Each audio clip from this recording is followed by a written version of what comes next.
Hi there. I fixed a lot of car problems in the past finding YouTube videos, but for this problem I couldn't find a YouTube video, so I thought I'd make my own and give back to the world.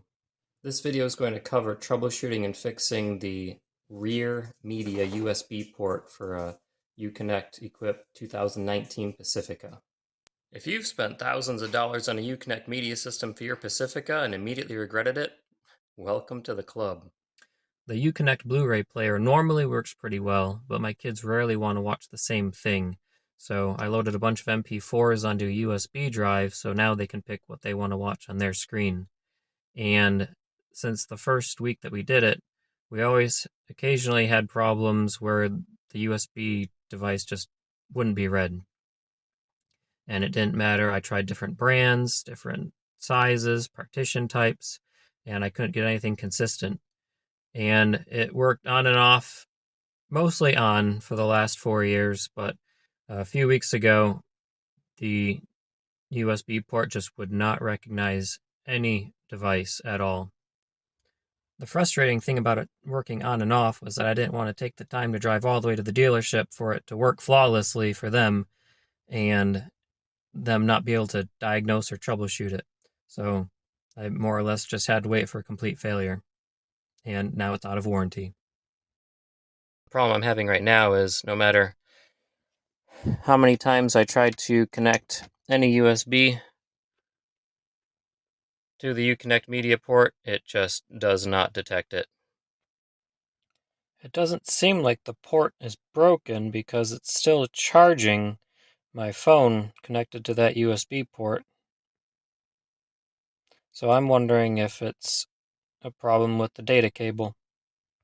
The first thing that you want to do to get the trim off is there is a single Phillips head screw all the way back there that you'll need to get out, and that is the only screw that's actually holding the trim on.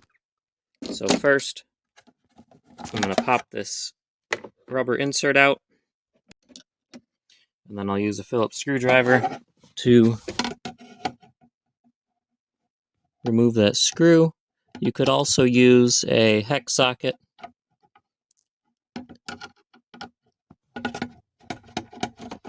Now, I have already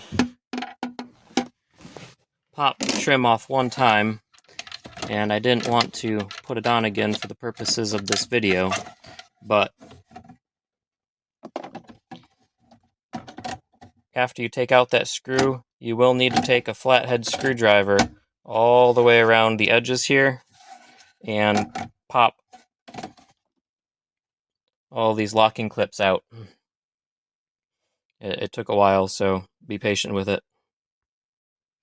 Now you can put this to the side, and then there are two more of the same screws down here holding the Blu-ray player in place.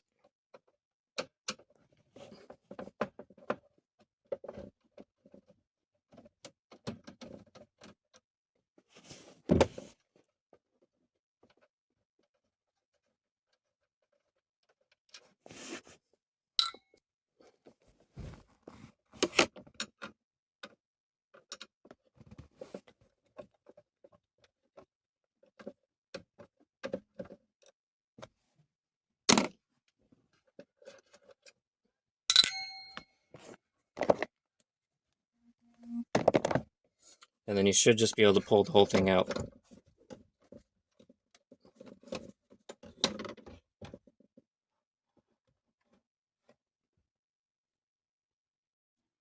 You'll notice there's actually two plugs connected to the back of the USB port for the UConnect media.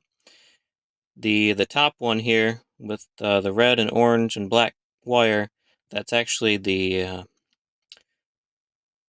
power wire. This blue one here, that's for the data transfer. And I was surprised to find out that this cable is actually just a mini USB cable, similar to what we used for our cell phones 14 years ago. Normally, this USB port should be able to be detected by an Android phone, and when I plug the USB drive directly into a hub connected to the phone, it should detect it within a few seconds. Yep.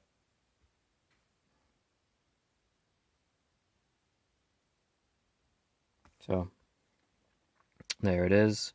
Now I'm going to take it out, and I have the USB port for the UConnect plugged into my hub here, and I'm going to plug it in. And I swear the other day this worked, but right now it's not. So that's also telling me that this media port for the UConnect is not working. Here I am on the UConnect screen for the USB media, and what I'm going to do now is test out this adapter that'll go from the mini USB to a normal USB, and I'm going to plug the thumb drive into there and see if it detects the device. Okay, so here we are. Moment of truth.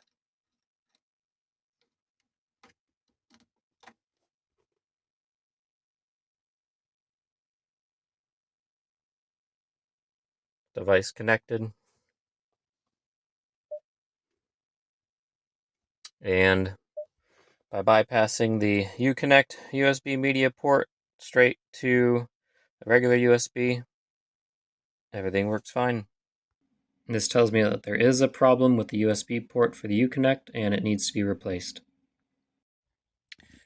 In order to get the USB port out, there's a retaining clip here on the top and then also on the side, and you'll need to use a flat tip screwdriver to pop both of those out, and then it does take some persuasion, but then eventually this will come out.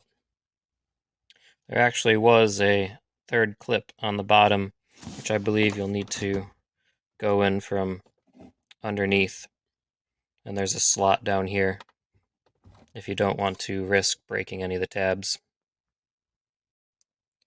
I took apart the USB port and I found that there are a few more electronics on the circuit than I was expecting, so it's not just a standard USB port. So something in there apparently failed. Now at this point you could do a few things. One, you could just connect the adapter onto the cable and then run a cable out the open end and just leave it dangling. Doesn't look very pretty, but it would work. But what I'm going to do is I'm going to 3D print something to hold this in place so that it looks like a normal USB port.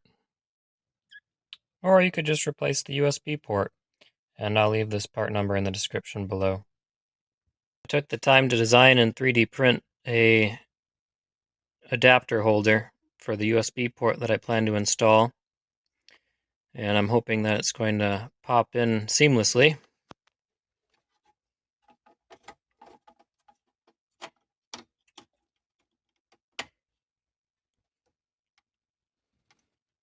A little tight.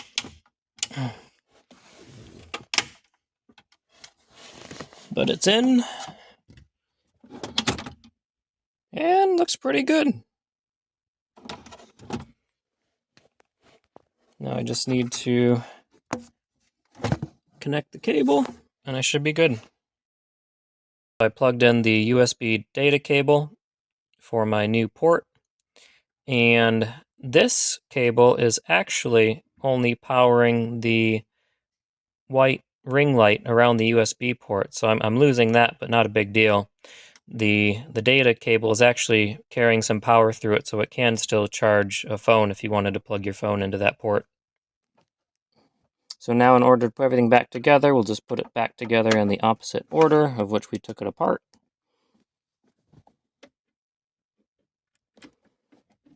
Put the screws in for the Blu-ray player.